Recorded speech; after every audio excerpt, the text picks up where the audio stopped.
So you get an email from HR, subject line, introducing corporate NPS. And you're thinking, what on earth is this? Is this some kind of golden ticket for my retirement? Or is it a trap that's going to lock up my money? It's a huge question. And today, we're going to figure it out together.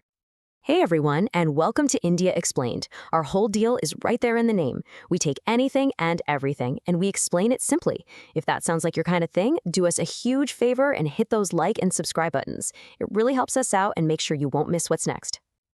And look, this question right here, this is probably the exact reason you clicked on this video. More and more companies are offering this, so it's a choice a lot of us are facing right now. Should you go for it? Well, by the time we're done here, you'll have a super clear way to decide for yourself. Okay, first things first. Before we can even think about saying yes or no, we have to get our heads around what's actually being offered. What does it even mean when your company says they have a corporate NPS plan? Let's break it down. Right, let's get one thing straight off the bat. This is not a replacement for your EPF. Think of your EPF as the foundation. It's mandatory, it's safe, it's mostly in fixed income. Corporate NPS, that's like an optional extra you can build on top. And the biggest difference? The money comes from your gross pay, and it lets you put a whole lot more into the stock market. Now, here is a phrase that trips up so many people: employer contribution. It sounds like your company's giving you free money, right? Well, not quite. In most cases, this is just a tax term. It's your money being taken from your total salary, your CTC, and put into the NPS for you. So, what happens the moment you check that yes box? Boom, 3 things happen instantly. 1, you get a nice little tax break, which is a big reason people get interested. 2, your in-hand salary, your monthly paycheck, goes down.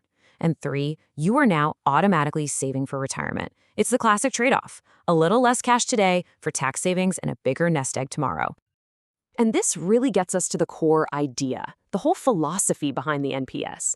Honestly, the best way to think about it isn't as an investment product, but as a really, really strict financial coach, one that's designed to save you from yourself. Here's the official textbook definition: voluntary market-linked retirement savings plan. You know, all that jargon. But let's cut through it. The only 2 words you really need to tattoo on your brain are disciplined and long-term. The whole system is built to force good habits, whether you feel like it or not. And this is where that market-linked part gets really interesting. NPS lets you put up to 75% of your money into equities, into the stock market. Now, that's a big deal. For a government plan, that's some serious potential for growth. And it's your best shot at making sure your money grows faster than inflation over the years. But, and this is a huge but, here comes that strict coach I was talking about. Your money, it's locked in, sealed away.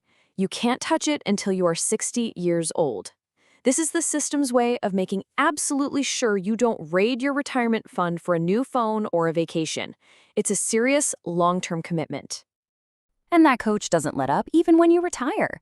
You can't just grab all your cash and ride off into the sunset. Nope. A minimum of 40% of your entire corpus has to be used to buy something called an annuity, which is basically a contract that pays you a small pension every month for the rest of your life. It's the final rule to make sure you have a steady income. So, you can probably see where this is going. We've arrived at the central conflict of NPS. See, every single one of its greatest strengths is also its biggest weakness. It all comes down to one massive, fundamental trade-off: security versus flexibility. This slide just lays it all out perfectly. On one side, you have the promise of security. It's automatic, it's friction-free, the rules stop you from making dumb mistakes, and you get that lifelong income. But every single one of those points has a dark side. Those tough rules are tough even in a real emergency. That mandatory annuity often gives pretty low returns. And for some people, even a 75% cap on stocks feels way too restrictive. It's a real dilemma. Okay, so we get the big picture, the philosophy. Now let's dive into the nitty-gritty. How does this thing actually work on a practical level? What are the actual rules of the game you'll be playing by? The good news is you do get some control. It's not a total black box. You can choose where to put your money. Just remember E for equity, that's your high-growth stocks. C and G are for corporate and government bonds. Those are your safer, steadier options. And A is a tiny slice for alternative investments. You can either be a hands-on manager and pick your own mix, or you can just set it to auto and let the system adjust it for you as you get older. All right, let's fast forward. You've made it to age 60. Congratulations. What happens now? It's a pretty simple 3-step checkout process. 1. Your account officially matures. 2. You can take out a big chunk of it, up to 60%, as a tax-free lump sum. And 3. That remaining 40% minimum has to be used to buy that annuity we talked about, which becomes your monthly pension. So we've covered the what, the why, and the how. Now it's time for the most important part of this whole explainer, the who. Based on everything we've just talked about, let's figure out if corporate NPS is actually a good fit for you. So who should be leaning towards yes? Well, be honest with yourself. If you know you struggle to save money consistently, NPS could be a lifesaver. If the idea of a forced discipline system gives you a sense of relief, not anxiety, then this is built for you. It's for anyone who loves a set it and forget it solution.